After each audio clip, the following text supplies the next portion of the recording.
The 1990s were obsessed with the supernatural. We got The Sixth Sense, The Blair Witch Project, blockbusters that dominated the box office and cultural conversation. But tucked in between the hits were movies that took bigger swings, went darker, stranger, and in some cases, just got buried under bad timing or studio mismanagement. Today, we're pulling the velvet curtain back on lost supernatural thrillers that pushed boundaries, delivered genuine scares, and somehow still ended up as afterthoughts. Kevin Bacon plays Tom Witzke, a blue-collar Chicago phone lineman who gets hypnotized at a party and starts seeing ghosts. Based on a Richard Matheson novel, the movie was directed by David Koepp, who also wrote Jurassic Park and Mission Impossible. The biggest problem of the movie is timing. Stir of Echoes opened September 3rd, 1999, just 3 weeks after The Sixth Sense became a cultural phenomenon.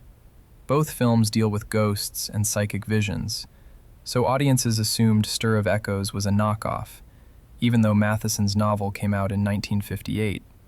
Bacon later said the timing killed the film's box office, and he's right. It made $21 million domestic and vanished. But the movie is haunting because it's grounded. Tom isn't a tortured psychic or a detective. He's just a regular guy dealing with something he can't explain. And Bacon plays it with paranoia and exhaustion. There's a scene where he tears up his backyard obsessively, convinced something's buried there. And it's shot like a psychological breakdown, not a horror set piece. The mystery at the center is genuinely disturbing, and the movie doesn't let anyone off easy.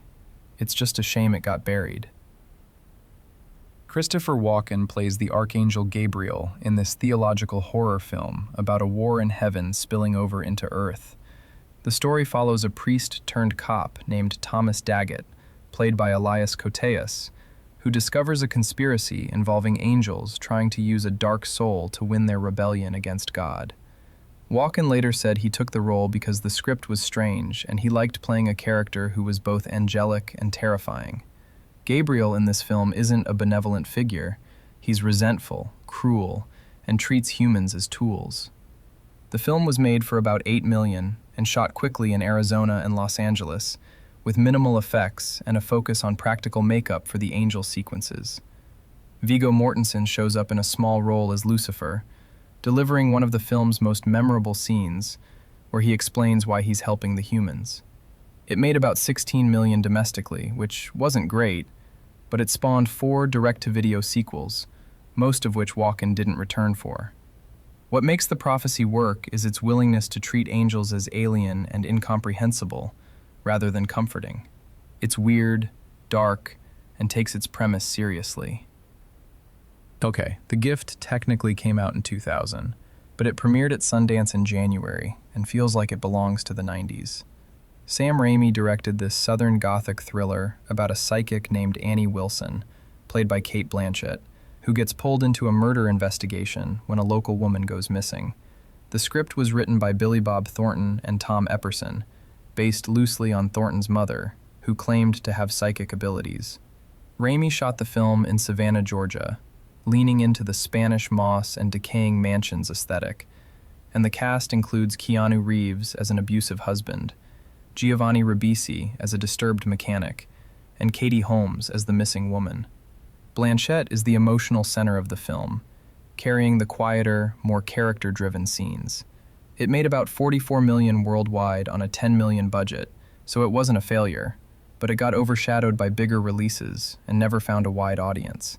Raimi doesn't overplay the supernatural elements, and the mystery unfolds like a traditional thriller. It's well executed and one of Raimi's most underrated films. Peter Jackson directed this supernatural comedy-horror hybrid about Frank Bannister, played by Michael J. Fox, a con artist who can see and communicate with ghosts. He uses his abilities to stage fake hauntings and then exorcist them for money, until a real malevolent spirit starts killing people in his town. Jackson shot the film in New Zealand with his effects company, Weta Digital, using it as a testing ground for techniques that would later be used in the Lord of the Rings trilogy. It was released in July 1996 by Universal, who marketed it as a family-friendly comedy, which was a mistake. It's got a mean streak and gets genuinely dark later in the movie.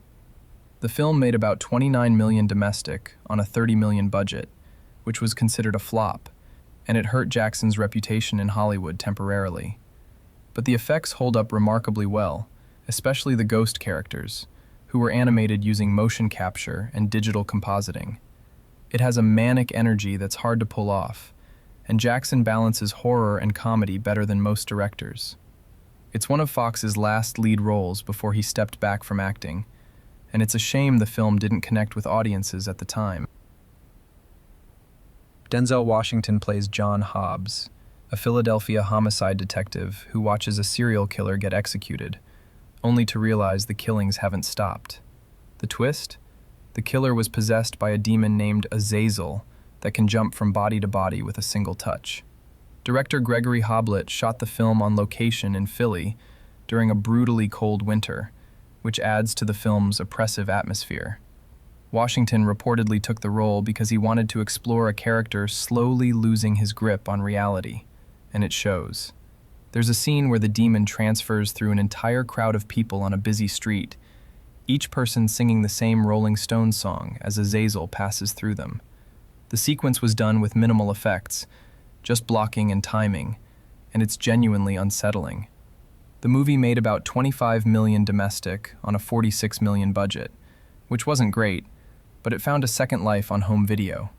Critics at the time called it derivative of Seven, which is fair, but Fallen leans harder into supernatural horror territory and doesn't pull punches with its ending. It's bleak, smart, and Denzel gives one of his more underrated performances. Roman Polanski directed this adaptation of The Club du Mas by Arturo Perez Reverte, starring Johnny Depp as Dean Corso, a rare book dealer hired to authenticate a 17th century text supposedly co-authored by the devil. The film follows Corso as he travels across Europe, comparing 3 existing copies of the book, each containing engravings that may unlock a portal to hell. Depp reportedly based his performance on Polanski himself, playing Corso as cynical and detached, more interested in money than morality. The film was released in March 2000 in the US, but premiered internationally in 1999, and it made about $58 million worldwide on a $38 million budget, so it wasn't a total disaster, but American critics hated it. They wanted a straightforward horror film, and what they got was a slow-burn mystery with an ambiguous ending. The movie works as a thriller about obsession, and Depp's performance is more restrained than his later work. It's worth revisiting if you haven't seen it in a while. John Carpenter directed this meta-horror film about an insurance investigator named John Trent, played by Sam Neill, who's hired to find a missing horror novelist named Sutter Kane. Kane's books allegedly drive readers insane, and Trent tracks him to a fictional New England town called Hobbs End, where reality starts breaking down. Carpenter wrote the script with Michael DeLuca, and it's essentially Carpenter's take on Lovecraftian horror, mixed with commentary on mass media and belief. The movie opens with Trent in an asylum, telling his story in flashbacks, and it's never clear if anything that happens is real or if Trent's lost his mind.